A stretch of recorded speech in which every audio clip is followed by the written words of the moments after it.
이 시간 우리가 함께 나눌 하나님의 말씀은 계속해서 출애굽기 20장 7절 말씀입니다.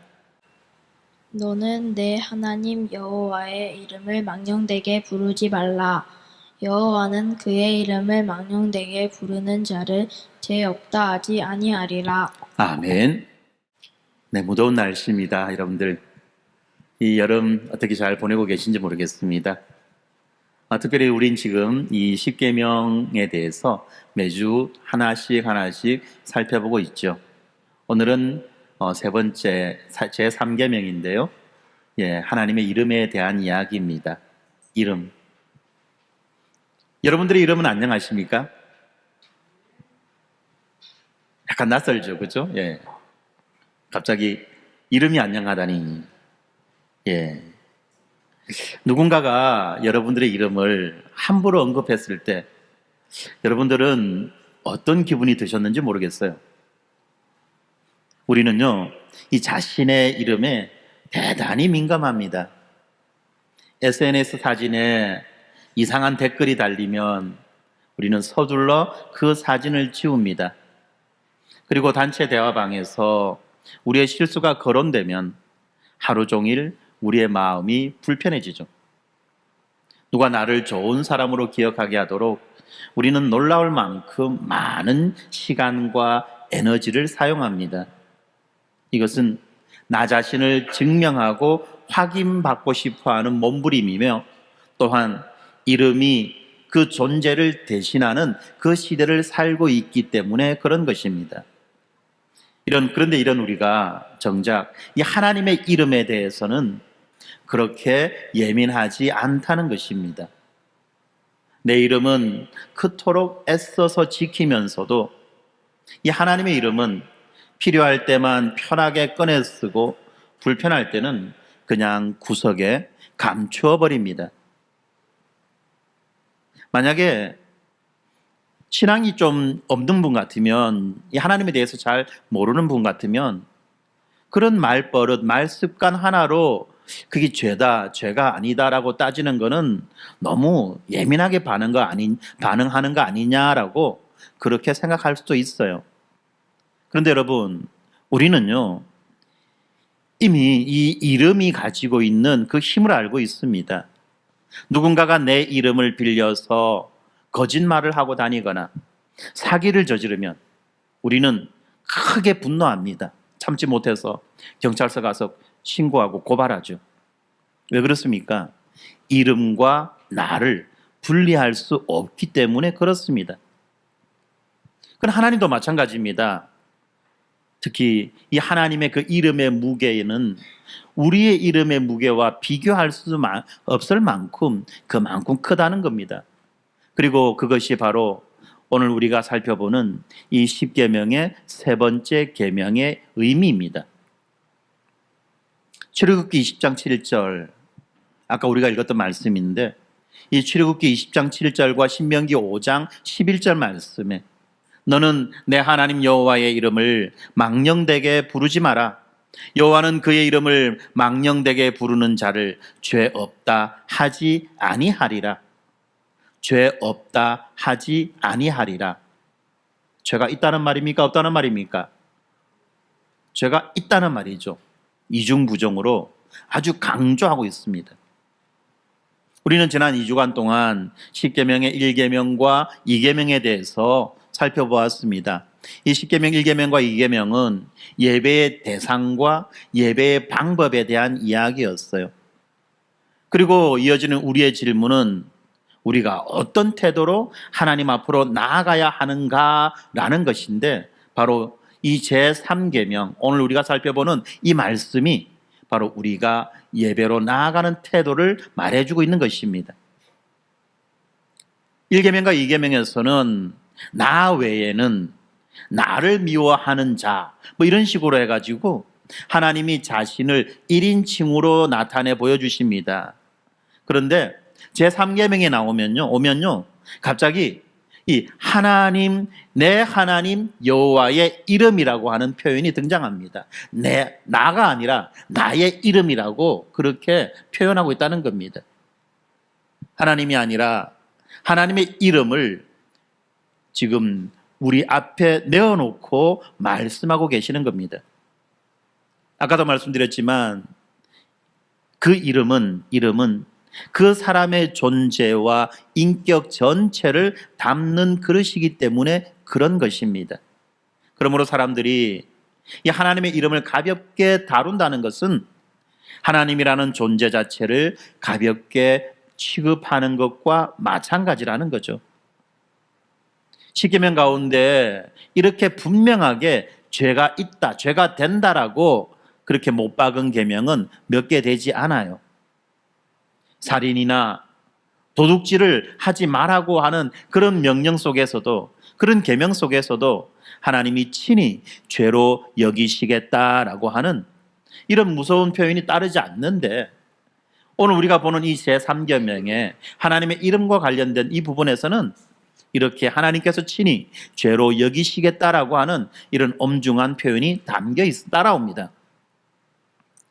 사실 이 계명은 우리의 말버릇, 언어 습관보다도 훨씬 더 깊은 곳, 특별히 우리가 어떤 확신을 주기 위해서 분명한 어떤 확신을 필요할 때마다 더 큰 권위를 빌려다 쓰는 그 마음을 겨냥하고 있는 것입니다. 우리가 어떤 상황들을 통제하고 상황들을 가운데에서 내 생각을 주장하려고 할 때마다 우리가 빌려다 쓰는 권위, 이것이 하나님의 이름이라는 것입니다. 특히 우리 그리스도인들에게는 이 하나님의 이름을 자신의 주장을 정당화시키는 그런 수단으로 사용하려고 하는 경향이 있다는 것입니다. 그래서 오늘 우리는 이렇게 하나님의 이름으로 살아낸다는 것이 실제로 어떤 것인가 하는 것을 함께 살펴보려고 합니다. 먼저 이 하나님의 이름에 대해서 모세가 성경에 등장하는 인물이죠. 우리가 지난 금요일 날 이 출애굽기 서론에 대한 강의를 들었습니다. 모세가 이 호렙산 떨기나무 앞에서 하나님께 이름을 여쭤봅니다. 내가 우리 민족에게 가서 우리들로 하여금 애굽에서 나가라고 하는, 애굽에서 떠나서 하나님이 약속하신 그 땅 가나안 땅으로 가라고 하는 당신의 이름을 뭐라고 알려주어야 하겠습니까? 라고 묻는 거죠. 그때 하나님의 대답은 이랬습니다. 출애굽기 3장 14절에 하나님이 모세에게 이르시되 나는 스스로 있는 자이니라. 또 이르시되 너는 이스라엘 자손에게 이같이 이르기를 스스로 있는 자가 나를 너희에게 보내셨다 하라 라고 이렇게 말씀합니다. 여기에서 스스로 있는 자, 이 스스로 있는 자라고 하는 이 말은 하나님이 그 무엇에도 의존하지 않으신 채 존재하신다라고 하는 이 자존성, 스스로 존재하신다라고 하는 것의 선언이라는 겁니다. 그런데 우리는 하나님과 달리 어떻습니까? 우리 모두는 누군가로부터 왔습니다. 부모로부터 왔죠. 그죠? 부모로부터 왔습니다. 그 증거가 뭐죠? 배꼽이에요. 여러분, 배꼽 다 있죠? 확인해 보세요. 배꼽 있는지 없는지. 예. 우리가 부모로부터 온 거예요. 그리고 우리가 존재하기 위해서는 어떻습니까? 이 생존의 필수적인 요소들이 있어야만 우리가 존재합니다. 그 중에 하나라도 빠지면 우리는 존재할 수 없죠. 물이 필요합니다. 공기가 필요합니다. 햇빛이 필요합니다. 먹을 것이 필요합니다. 그 중에 어떤 것 하나라도 빠지면 우리가 살아갈 수가 없다는 겁니다. 이렇게 우리는 철저히 의존적인 존재입니다. 그러나 하나님은 다릅니다. 시작도 끝도 없이 이 존재의 근원을 스스로 가지신 이 무한하신 분, 이 무한하신 분이 우리 하나님이십니다. 그리고 이 무한하신 분이 인간들의 역사 속으로 들어오셔서 지금 모세에게 너희를 애굽에서 인도해낼 자다라고 자신을 알려주고 계시는 겁니다. 초월하신 분이 동시에 함께 하시고 구원하시는 분이 되는 것, 이것이 바로 여호와라고 하는 이름의 신비라는 겁니다. 우리가 여호와 하나님, 여호와여라고 할 때 이 여호와라는 이 이름의 의미가 스스로 있는 자라는 의미이지만 그와 동시에 우리 초월하신 자가, 그 스스로 계신 자가 우리 가운데 오셔서 우리를 인도하시고 우리를 구원하시는 분이다. 우리의 구원주. 이것이 바로 여호와 하나님의 이름이 가지고 있는 의미라는 것입니다. 우리가 이렇게 어떤 사람의 어떤 존재의 이름을 안다라고 하는 것은 그 사람과 관계를 맺는다는 의미입니다. 그래서 우리가 누구와 관계를 맺기 위해서 가장 먼저 하는 말이 뭡니까? 이름이 뭡니까? 또 묻기도 전에 제 이름은 아무개입니다 라고 말하는 거죠. 그리고 또 집에 강아지가 한 마리 들어오면 가장 먼저 하는 게 뭐죠? 걔 이름을 지어줍니다. 강아지 이름을. 니는 뽀삐야, 니는 멍멍이야, 니는 똥강아지야. 예. 그리고 난 다음에 이제 그렇게 이 강아지 이름을 붙여주고 자기와 어떤 관계성을 이제 형성하기 시작하는 거죠. 이렇게 이름을 안다는 것은 그 사람과 관계를 맺는다는 뜻인 거죠. 하나님이 인간을 창조하셨을 때도 그렇습니다. 하나님이 인간을 창조하시고 그 남자 이름을 아담이라고 했다. 그 사람의 이름을 아담이라고 했다. 그리고 그 사람이, 그 하나님께서 창조하신 그 존재가 아담이라는 이름으로 불려졌을 때 비로소 하나님과의 관계성을 갖게 된 것입니다. 그렇지 않나요, 여러분? 낯선 사람에게 여러분 이름 묻습니까? 안 묻죠. 그냥 지나가는 낯선 사람에게 이름 안 물어요. 그런데 관계를 맺고 싶은 사람보다도 가까이 가고 싶은 사람에게는 이름을 반드시 묻습니다. 마찬가지로 하나님도 이렇게 자기의 이름을 알려주심으로 지금 이스라엘과 특별한 관계를 맺으시는 것입니다. 예수님도 마찬가지입니다. 요한복음에 보면 나는 무엇이다 라고 하는 말씀, 그 에고 에임이라고 하는 이 말씀을 반복해서 쓰시죠. 나는 생명의 떡이다, 나는 세상의 빛이다, 나는 이 세상의 길이다, 진리다, 생명이다. 예. 예수님 이렇게 자기가 누구냐라는 것을 말씀해 주신 이것은 바로 이 불타는 떨기나무에서 모세에게 이름을 알려주신 바로 그 스스로 있는 자의 화법을 그대로 사용하셨던 것입니다. 그럼으로써 예수 그리스도께서 하나님이심을 우리들에게 알려주셨다는 것입니다. 이 지점에서 우리가 잊지 말아야 할 것은 우리는 지금 어떤 종교의 규칙을 배우고 있는 것이 아닙니다. 십계명을 우리가 매주 살펴본다고 해서 이것이 어떤 종교, 기독교라고 하는 이 종교의 규칙을 배우는 것이 아니라는 것을 여러분 먼저 기억하셔야 만합니다. 그러면 무엇입니까? 존재 자체이신 그분 하나님을 우리가 지금 만나고 있다는 사실을 여러분 반드시 기억하시기 바랍니다.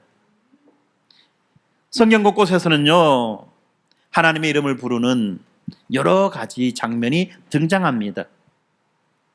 미리 준비하시는 분이라는 의미로 여호와 이레, 우리를 치료하시는 분이라는 이름의 의미로 여호와 라파, 우리에게 평강을 주시는 분이라는 그 이름의 의미로 여호와 샬롬이라는, 그리고 그 외에도 많은 이름으로 하나님이 불리워집니다.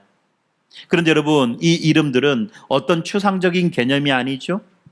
이스라엘의 역사 속에서 자기 백성에게 행하신 일들을 기억나게 하는 이름이라는 것입니다. 아까 우리가 보았던 여호와 이레, 어느 장면이 생각나십니까, 여러분? 아브라함이 모리아 산에서 자기 아들 이삭을 잡을 때, 바칠 때 하나님께서 그 이삭의 생명 대신 수풀에 걸린 순양 한 마리를 예비하시고 그 순양을 취하여 하나님께 제사드리라고 하시는 그 장면에 우리는 생각이 나야만 합니다. 이렇게 우리를 위하여 미리 예비하시는, 우리를 위하여 제물을 미리 예비하시는 분 여호와 이레의 하나님이라는 거죠. 여호와 라파도 마찬가지입니다. 우리가 지난 금요일에 살펴보았지만 이 마라의 쓴 물을 우리가 마실 수 있는 단물로 바꾸시고 우리를 살려주신, 우리로 하여금 그 물을 먹고 살게 해주신 그 분, 그 하나님을 우리는 여호와 라파라고 부르는 것입니다. 이렇게 이스라엘의 역사 속에서 실제로 행하신 그 일들을 기억나게 하시는 바로 그것들이 하나님의 이름이라는 것입니다. 그러므로 우리가 하나님의 이름을 부른다는 것은 하나님의 성품, 하나님이 어떤 분이냐, 그리고 우리를 위하여 어떤 일을 행하셨느냐 하는 것을 기억나게 해주고 또한 그 일 앞에 우리들이 서게 된다는 것입니다. 그런데 우리가 기도할 때 습관처럼 아버지, 아버지를 반복하면서도 그 의미를 우리가 바르게 의식하지 못한다면 그것은 이름은 부르지만 그 이름의 가치와 이름의 무게는 쏟아버리고 말게 되는 것입니다. 그래서 예수님은 이 마태복음 7장에서 나더러 주여 주여 하는 자마다 다 천국에 들어갈 것이 아니다라고 말씀하십니다. 무슨 말입니까? 입술로 부르는 이름과 우리 삶에서 신뢰하는 그 이름 사이에 간격이 생길 수 있다는 것입니다. 틈이 벌어질 수 있다는 거예요. 그래서 이사야 42장 8절 하나님이 이렇게 말씀하십니다. 나는 여호와이니 이는 내 이름이라. 나는 내 영광을 다른 자에게 내 찬송을 우상에게 주지 아니하리라. 하나님의 이름과 하나님의 영광은 나눌 수가 없습니다. 그래서 하나님의 이름을 가볍게 다룬다는 것은 곧 하나님의 영광을 짓밟는 일이 된다는 것입니다. 우리가 부르는 찬양 속에도 하나님의 이름이 수없이 등장합니다. 그런데 우리는 이 찬양을 부를 때 그냥 멜로디에 익숙한 나머지 그 이름이 부르는, 그 이름이 가르치는 그분을 마음속 깊이 만나지도 못하고 묵상하지도 못한 채 그냥 흥얼거리며 그냥 가락에 맞추어 박수치며 노래할 때가 얼마나 많냐는 것입니다. 그럼 우리는 왜 이렇게 자꾸만 이름을 가지고 어떤 일을 하려고 합니까? 그 이유는 우리 마음속 깊은 곳에 한 가지 욕구가 있기 때문에 그런 것입니다. 그 욕구가 무엇입니까? 통제하고 싶은 마음이죠. 상황을 내 마음대로 다루고 싶고 상대방을 내 마음대로 조종하고 싶은 그 마음 때문에 우리는 이렇게 이름을 도구로 사용한다는 것입니다. 우리는 본능적으로 상황을 통제하고 싶어 합니다. 그래서 어떻습니까? 아이들에게도 이래라 저래라 라고 하지 않습니까? 특별히 우리에게 어떤 확신이나 또는 내가 하고 있는 말과 행동에 어떤 증명이, 옳다는 증명이 필요할 때 교회 안에서 쓰는 전설적인 말이 있죠. 이건 제 생각이 아니라 하나님의 뜻입니다. 이건 제 생각이 아니라 하나님의 뜻입니다. 이 말은요, 교회 안에서 그 어떤 근거보다도 강력하게 작동합니다. 그 말을 들으면 사람들은 어떻습니까? 그런 말과 주장에는, 그 사람이 지금 하고 있는 말과 주장에는 동의하지 않지만 그렇다고 해서 대놓고 반박하지도 못하는 그런 일들이 생긴다는 겁니다. 예를 들면 어떤 대학교 기독교 동아리에서 리더를 세울 때에 그 자리에 한 선배가 이 마음에 든 그 후배를 같이 지목하며 추천하면서 이렇게 말합니다. 내가 기도하는 중에 하나님이 이 친구를 리더로 세우라고 하셨어. 내가 기도하는 중에 하나님이 이 친구를 리더로 세우라고 하셨어. 이렇게 말할 때 누가 감히 그 말에 대해서 반대할 수 있습니까? 그 말 끝나자마자 회의는 그냥 싹 정리가 됩니다. 그리고 그 말 한 사람은 자기가 원하는 결과를 얻게 되는 거죠. 그런데 실체는 뭡니까? 그가 하나님과 함께 기도한 것이 아니죠. 하나님의 이름을 자신의 뜻을 관철하는 그 도구로 사용했다는 겁니다. 다시 말하면 하나님께 예배하는 것이 아니라 하나님을 이용한 것입니다. 앞에서 우리가 자기의 이름과 그 이미지를 지키기 위해서 얼마나 애를 쓰는지 한번 생각했지요. 그런데 여기에서는 어떻습니까? 정반대죠. 자기의 이름, 자기의 욕망, 자기의 의도는 숨기고 하나님의 이름을 앞세워서 자신의 뜻을 관철시키는 겁니다. 아주 교묘한 상황 통제라는 겁니다. 제가 이렇게 말하면 어떤 분들은 또 오해를 할 수 있어요. 그러면 신앙인이, 믿는 사람이 이 하나님의 인도하심을 말해서는 안 됩니까? 아니요. 그걸 하지 말라는 말이 아닙니다. 우리는 하나님의 인도하심을 고백하고 그 인도하심을 찬양해야 합니다. 그러나 문제는 뭡니까? 반대 의견을 차단하는 벽으로, 자기의 주장을 관철시키는 도구로 하나님을 들먹일 때 문제가 발생한다는 겁니다. 여러분, 우리가 진짜 하나님의 인도하심을 고백할 때 우리가 어떻게 고백할까요? 겸손함 가운데, 정말 낮아지는 가운데 하나님의 인도하심을 고백합니다. 그러나 우리가 하나님의 이름을 도구로 사용하게 될 때, 그때는 내가 무엇을 통제하거나 또는 나 자신을 방어하기 위한 수단으로 사용된다는 겁니다. 이것이 바로 그 유명한 통제의 우상이라는 겁니다. 겉으로는 하나님을 높이는 것처럼 말합니다. 그러나 실제로는 하나님의 이름을 빌려, 그 이름의 권위를 빌려 상황을 내가 원하는 방향으로 몰고 가는 거죠.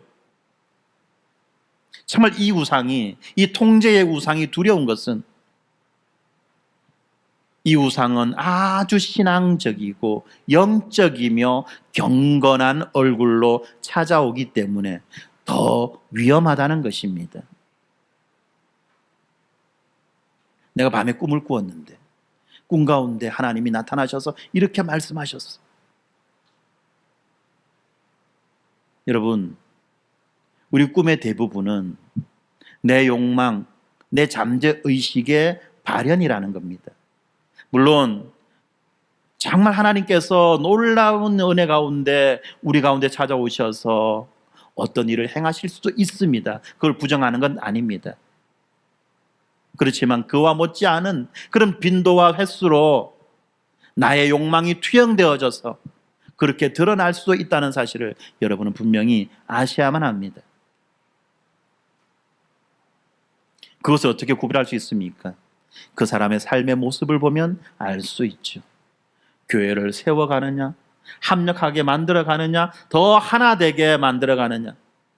그렇지 않으면 내 뜻대로 좌지우지하고 내 뜻대로 교회를 가르고 내 뜻대로 내 뜻을 교회 안에서 관철시켜 나가느냐, 그 삶의 모습을 보면 알 수 있는 것입니다. 그러면 우리가 말의 습관을 바꾸면 문제가 해결될까요? 아닙니다. 우리가 말의 습관을 바꾼다고 해서 이 욕망의 뿌리까지 뽑히지는 않는다는 겁니다.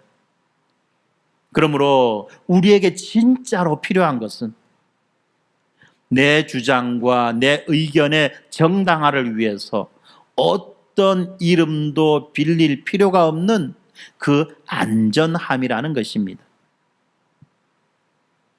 여러분, 혹시 최근에 누군가를 설득하거나 또는 여러분의 그 주장을 정당화하기 위해서 하나님의 이름이나 또는 이 신앙의 언어를 내세운 적은 없으신지 모르겠습니다.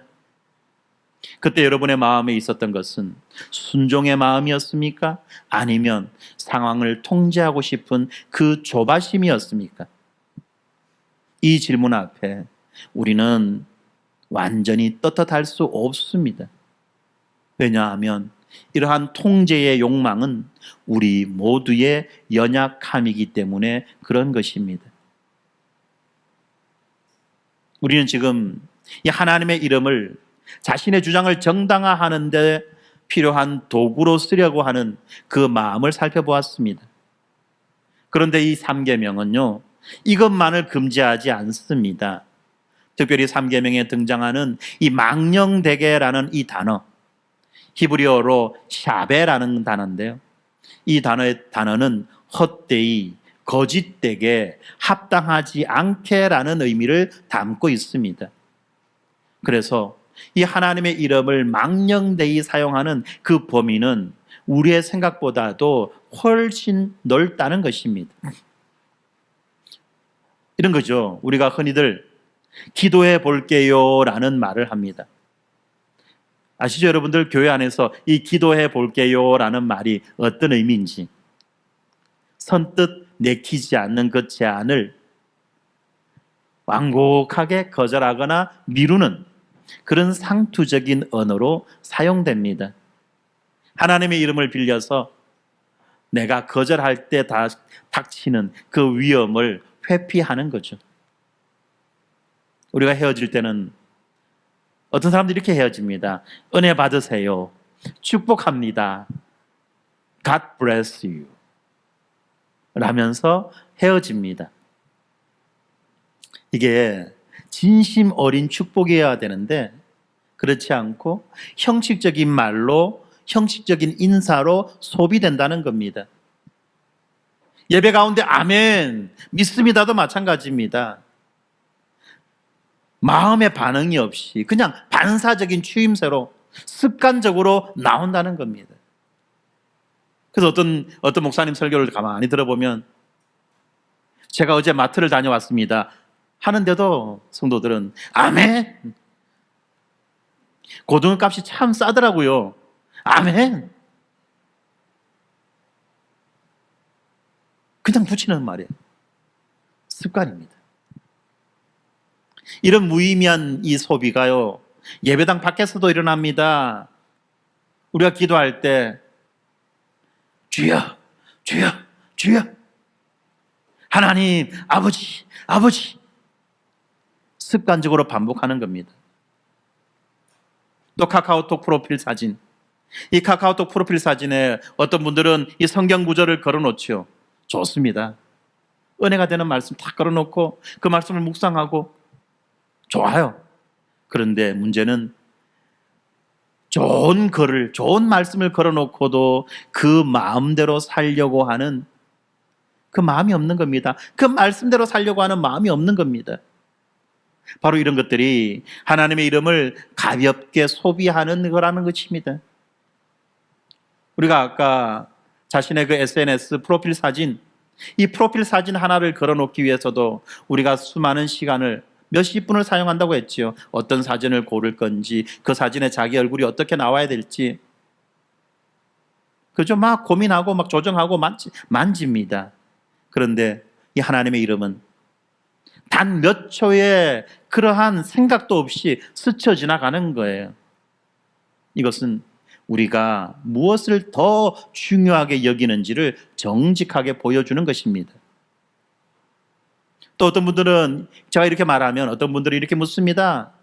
그렇게 God bless you 라고 하는 이 인사말, 이게 관용적 표현 아니에요. 그냥 시간이 지나면 그냥 형식화되는 거 아닙니까? 왜 그렇게 목사님은 까탈스럽게 그런 말 하나하나 다 따지고 듭니까? 여러분, 우리 사회가 어떤 사회입니까? 상표나 이름을 도용하는 것을 우리는 허용합니까? 허용하지 않습니까? 우리는 허용하지 않아요. 그걸 아주 심각한 범죄로 다룹니다. 왜요? 이름에는요, 가치가 담겨 있고 신용이 담겨 있습니다. 그래서 그 이름을 함부로 사용하면 가치를 훼손하고 신용을 훼손하는 거죠.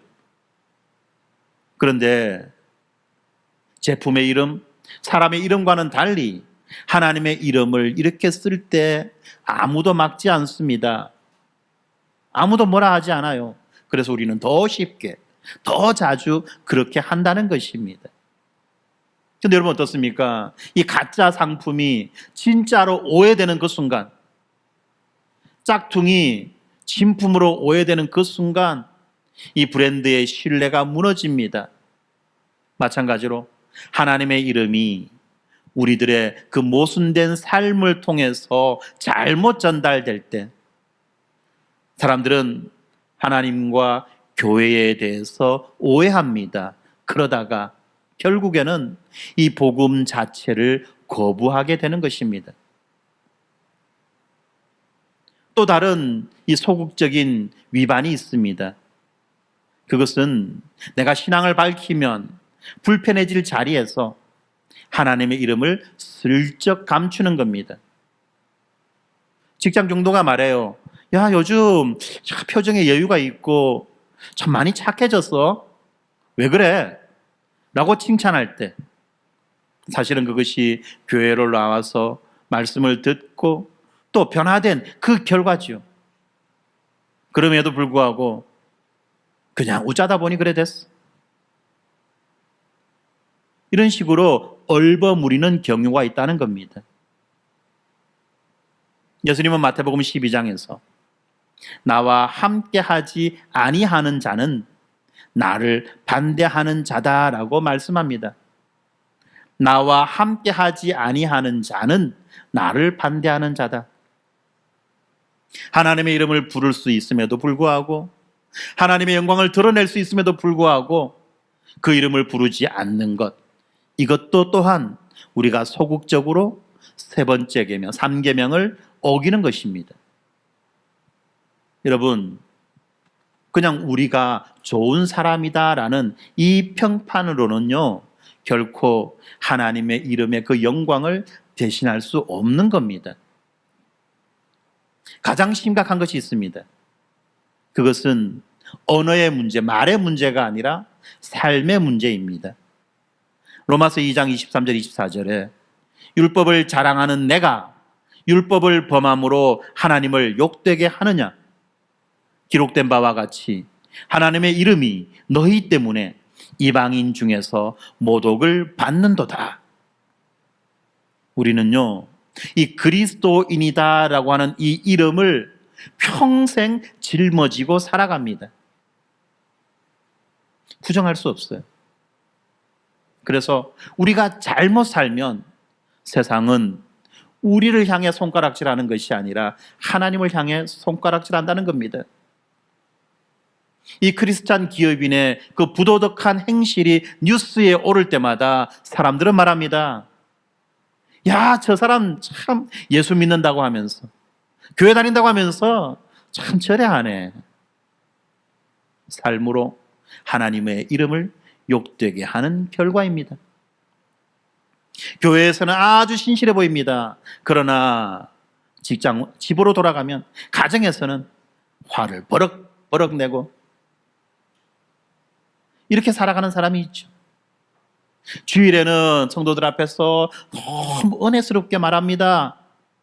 그러나 월요일부터 직장에서 자기의 동료나 부하 직원을 함부로 짓밟는 그런 사람들이 있다는 겁니다. 이거는요, 어디 드라마나 뉴스에 등장하는 그런 이야기가 아닙니다. 바로 우리 안에 숨어 있는 이중성에 대한 이야기입니다. 우리 각자의 삶 속에 있는 이런 이중성은요, 하루아침에 생겨난 것이 아닙니다. 수많은 작은 타협들이 쌓여서 우리의 삶 전체가 이렇게 두 얼굴을 가진 존재가 되는 것입니다. 여러분, 세상이 실제로 보는 우리의 얼굴은 예배당 안에 경건한 얼굴이 아닙니다. 그러면 뭡니까? 월요일 아침 우리의 얼굴을 세상은 본다는 겁니다. 우리는 지금까지 이 하나님의 이름을 이용하는 마음, 그 하나님의 이름을 소비하는 습관, 그리고 사람들 앞에서 그 하나님의 이름을 감추려고 하는 그 두려움, 그리고 우리의 삶으로 그 이름을 배신하는 그런 모순까지 살펴보았습니다. 이 네 가지는 서로 다른 얼굴을 하고 있지만 그 뿌리는 하나입니다. 바로 하나님의 이름보다는 나 자신의 필요와 나 자신의 안전과 나 자신의 평판을 더 중요하게 여기는 그 마음이라는 겁니다. 우리 중 누구도 이 마음으로부터 자유롭지 못합니다. 그리고 바로 그런 이유 때문에 우리는 모두 하나님의 이름 앞에서 죄인인 겁니다. 우리는 이 사실 앞에서 정직하게 반응해야만 합니다. 우리 중 누구도 이 세 계명, 세 번째 계명, 여호와의 이름을 망령되이 일컫지 말라라고 하는 이 계명을 온전히 지킬 수 없습니다. 온전히 지킬 수 없는 거예요. 그래서 우리에게 필요한 것은 우리의 굳은 결단이나 우리의 피나는 노력이 아니라는 겁니다.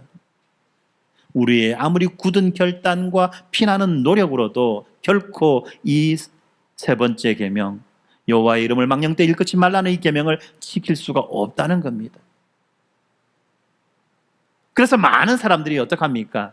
이 계명의 수준을 낮추어 버립니다. 이 계명의 엄중함을 다 깎아내버리고 그냥 그렇고 그런 평범한 그런 표현으로, 그런 수준으로 만들어버리고, 그리고 내가 계명을 지키며 산다라고 스스로가 그렇게 착각하는 거예요. 이게 정말 위험한 일입니다. 이거는 우리가 하나님 말씀 앞에서 정직하지 못한 태도라는 겁니다. 우리 모두는 이 말씀 앞에서 죄인이라는 사실을 여러분 분명히 인식해야만 합니다. 소망이 없어요. 소망이 없어요. 바로 이렇게 소망 없는 자에게, 바로 이렇게 소망이 없는 자에게 이 계명을 대신, 우리를 대신하여 이루어 주신 분이 우리에게 오셨습니다. 우리에게는 이 은혜가 이미 예비되어 있습니다. 우리의 결심이 아니라 그분의 순종으로 이 계명이 성취된 것입니다. 이 은혜가 어떻게 우리에게 왔겠습니까? 우리의 입술은 얼마나 자주 하나님의 이름을 도구로 삼고 하나님의 이름을 소비하고 감추고 그 이름을 욕되게 했습니까? 이 일들을 하나하나 생각해 볼 때 우리는 절망할 수밖에 없지요. 그런데 성경은 이 계명을 완전히 처음부터 끝까지 지키신 한 분, 예수 그리스도가 계신다고 말씀합니다. 그리고 우리가 할 수 있는 유일한 길은 우리의 노력과 우리의 의지, 우리의 결심, 우리의 결단이 아니라 우리의 이름과 평판과 체면을 내려놓고 모든 계명을 완전히 성취하신 예수 그리스도의 이름 아래로 피하는 것입니다. 예수님은 처음부터 끝까지 아버지의 이름으로 일하셨습니다. 요한복음 10장 25절에 보면 내가 내 아버지의 이름으로 행하는 일들이 나를 증거하는 것이거늘이라고 이렇게 말씀합니다. 병자를 고칠 때도 죽은 자를 살릴 때도 예수님의 사역의 목적은 자신의 영광이 아니었습니다. 요한복음 14장 13절 너희가 내 이름으로 무엇을 구하든지 내가 행하리니 이는 아버지로 하여금 아들로 말미암아 영광을 받으시게 하려 함이라. 아버지로 하여금 아들로 말미암아 영광을 받으시게 하려 함이다라고 예수님의 그 사역의 목적을 말씀합니다. 우리는 하나님의 이름을 빌려서 우리의 뜻을 관철시키려고 했습니다. 그러나 예수님은 이미 아버지와 완전한 관계 안에 계셨기 때문에 예수님의 그 이름을, 그리고 아버지의 그 이름을 자신을 위해 사용할 필요가 없었다는 거죠. 그래서 오직 아버지를 드러내기 위해서 그 아버지의 이름을 사용하셨던 것입니다. 겟세마네 동산에서 예수님은 땀이 핏방울같이 되도록 기도하십니다. 그리고 그 기도의 결론이 여러분들 잘 아시죠? 내 아버지여, 만일 할만하시거든 이 잔을 내게서 지나가게 하옵소서. 그러나 나의 원대로 마시옵고 아버지의 원대로 하옵소서. 여러분, 이 기도가 얼마나 낯섭니까? 얼마나 낯설어요, 여러분. 우리는 위기의 순간순간 하나님의 이름을 걸고 우리의 뜻이 이루어지기를 우리는 구합니다.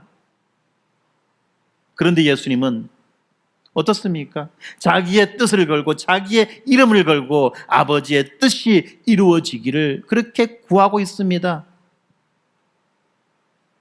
이 겟세마네 순종의 기도가 결국에는 우리를 위한 승리의 기도가 되었습니다. 예수님은 십자가 앞에서 이렇게 기도하십니다. 요한복음 17장 4절인데요. 여호와께서 내게 하라고 주신 일을 내가 이루어 아버지를 이 세상에서 영화롭게 하였사오니. 아버지를 이 세상에서 영화롭게 하였사오니. 그리고 십자가에서 다 이루었다고 선언하시며 아버지의 이름을 영화롭게 하는 그 사명을 완성하셨음을 선언하십니다. 예수님은 아버지의 이름을 조금도 이용하지 않으셨고 함부로 쓰지 않으셨으며 조금도 부인하지 않으셨고 예수님의 삶 전체로 하나님 아버지의 그 이름을 영화롭게 하셨습니다. 우리가 그토록 애써도 이루지 못했던 바로 그 자리에 예수님이 대신 서 계신 것입니다. 우리의 실패가 예수님의 순종으로 덮여지고 우리의 불명예가 예수님의 영광스러운 이름에 씻겨져 나갔다는 것입니다. 여러분, 이것이 복음입니다. 그리고 예수님의 그 순종의 결과 하나님은 예수님을 지극히 높여주셨습니다. 이러므로 하나님이 그를 지극히 높여 모든 이름 위에 뛰어난 이름을 주사 하늘에 있는 자들과 땅에 있는 자들과 땅 아래에 있는 자들로 모든 무릎을 예수의 이름에 꿇게 하시고 모든 입으로 예수 그리스도를 주라 시인하여 하나님 아버지께 영광을 돌리게 하셨느니라. 빌립보서 2장 9절 11절 말씀입니다. 그리고 하나님은 이 예수의 이름을 우리에게 활짝 열어주셨습니다. 사도행전 2장 21절에 누구든지 주의 이름을 부르는 자는 구원을 얻으리라. 누구든지 주의 이름을 부르는 자는 구원을 얻으리라. 오직 예수님만이 실제로 이 십계명을 완전히 지키셨습니다. 예수 그리스도의 이름이 유일한 구원의 근거가 되는 것입니다. 예수 그리스도의 이름이 유일한 구원의 근거가 되는 그 이유가 무엇냐? 바로 예수님만이 이 계명을 온전히 지키셨기 때문에 그런 것입니다. 그런데 사람들은 이것을 보고 배타적이다, 기독교는 너무 배타적이다라고 말합니다. 그러나 여러분, 예수 그리스도의 이름만이 우리에게 구원을 주신다는 이것은 기독교의 배타성이 아니라 예수 그리스도만이 이 무거운 계명, 이 십계명을 완성하셨기 때문에 그런 것입니다. 그동안 우리는 우리의 이름과 우리의 평판을 지키기 위해 얼마나 많은 에너지를 사용하였습니까? 그러나 예수님은 자기의 이름과 평판과 안전을 완전히 내려놓으셨습니다. 그래서 십자가에서 신성 모독자라고 하는 누명을 쓰고 벌겨벗겨진 채 조롱을 당하며 죽으셨습니다. 세상에 그 어떤 이름도 그토록 낮아진 적이 없다는 거죠. 예수님이 자신의 이름을 이렇게 내려놓으신 이유는 바로 우리가 더 이상 내 이름을 지키기 위해 하나님의 이름을 빌리지 않아도 되는 그 안전함을 주시기 위해였었습니다. 평생 이 평판을 지키는데 모든 것을 걸었던 사람은 늘 긴장하고 방어적으로 자신을 숨기며 살아갑니다. 그러나 그 이름과 그 평판이 그리스도 안에서 이미 안전하다는 것을 아는 사람은 실수해도 무너지지 않고 오해받아도 흔들리지 않는 법입니다. 우리는 매일 아침 이름과 평판을 지켜야 된다는 그 부담으로 하루를 시작할 수도 있습니다. 그리고 동시에 매일 아침마다 내가 그리스도 안에서 안전하다는 그 사실을 붙들고 하루를 시작할 수도 있습니다. 그러나 그 결과는 분명히 다르죠. 세상 사람들은 말합니다. 자기의 이름과 자기의 평판을 지키며 살아가려고 그렇게 몸부림치는 사람을 보고 자존감이 참 낮다라고 말하죠. 그러나 예수 그리스도 안에서 이 모든 것이 안전하다는 사실을 붙들고 하루를 시작하는 사람을 보고는 자존감 뿜뿜하다라고 그렇게 말하는 것입니다. 여러분, 우리가 예수의 이름을 부르고 의지할 수 있는 것 자체가 이미 구원의 은혜입니다. 내 이름으로 감당할 수 없었던 그 무게를 예수님에게 맡긴다는 뜻입니다. 그렇지만 우리는 여전히 실수하고 넘어집니다. 그러나 그 실패가 실패가 아니라 바로 예수 그리스도의 이름이 우리의 정체성을 결정한다는 사실을 여러분 믿으시기 바랍니다. 그러면 이 은혜 안에서 우리는 어떻게 살아야 할까요? 먼저 우리의 언어를 돌아봅시다. 자기의 생각을 관철시키고 싶은 그 순간마다 하나님의 뜻이라는 말로 상황을 통제하지 않는지, 하나님의 이름을 근거로 주장하려고 할 때마다 우리 스스로에게 물어봅시다. 지금 나는 하나님의 뜻에 순종하고 있는가? 아니면 지금 이 상황을 통제하려고 하고 있는가? 어쩌면 그 순간에 우리는 내 결정에 신적 권위를 덧입히고 있는지 모른다는 말입니다. 두 번째로 우리의 삶을 돌아보기 바랍니다. 우리의 말과 행동이 세상으로 하여금 하나님을 오해하게 하지는 않았는지, 주일의 은혜와 월요일의 얼굴이 다르지는 않는지 돌아보시기 바랍니다. 물론 아무도 완벽하게 살 수는 없어요. 그런데 우리에게는 이 계명을 완전히 이루신 예수 그리스도가 계십니다. 그래서 우리의 부족함이 드러날 때마다 우리의 실패를 숨기는 대신에 예수 그리스도의 완전하심을 의지하시기 바랍니다. 세 번째, 이게 사실은 가장 중요합니다. 우리는 더 이상 자신의 이름을 지키기 위해, 자신의 평판과 명예를 지키기 위해 하나님의 이름을 이용하지 않아도 됩니다. 예수님이 자신의 이름을 내려놓으시고 여러분의 이름을 예수님 안에 두셨기 때문에 그렇습니다. 오해받아도 실수해도 여러분의 정체성은 무너지지 않습니다.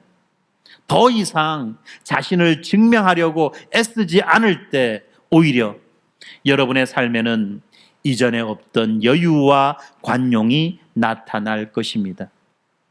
남을 의식하고 자기를 방어하는 데 쓰던 그 에너지가 이제는 남을 사랑하고 섬기는 데 사용될 수 있습니다.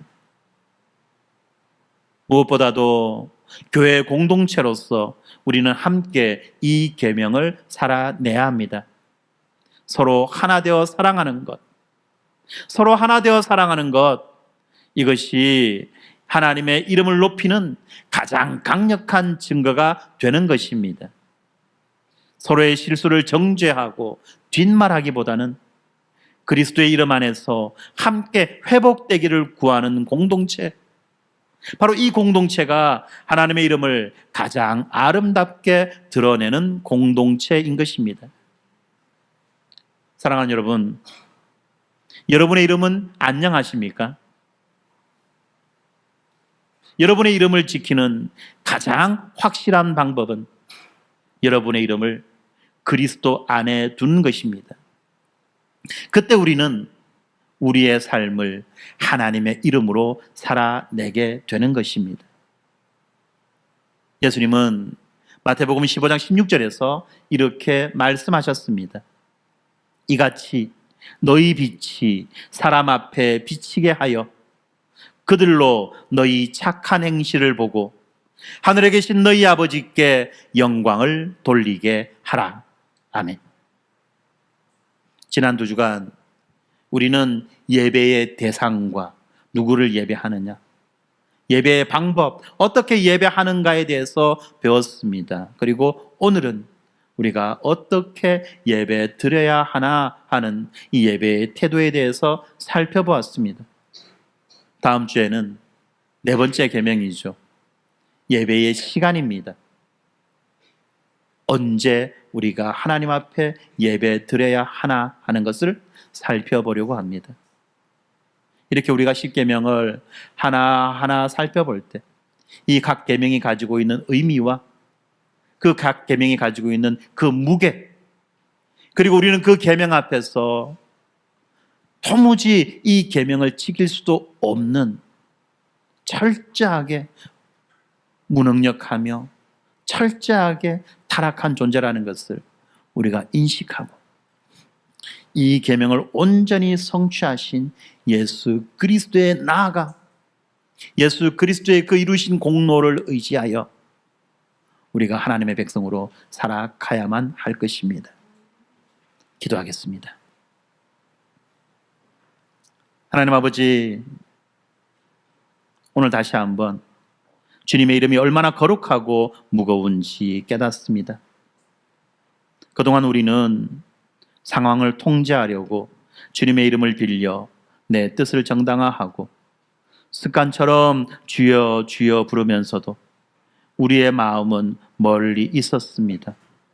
우리의 삶으로 하나님의 이름을 욕되게 했음을 주여 용서하여 주시옵소서. 예수 그리스도께서 완전한 순종으로 자신의 이름을 내려놓기까지 아버지의 이름을 영화롭게 하는 길을 걸으셨음에 감사드립니다. 그 순종으로 인해 이제 우리가 안전함을 얻었음을 감사합니다. 이번 한 주간 우리의 말과 우리의 삶이 주님의 이름에 합당하게 하시고 하나된 우리가 이 시대 가운데 주님의 이름을 높이는 증인된 교회로 살아가게 하여 주시옵소서. 거룩하신 예수님의 이름으로 기도합니다. 아멘.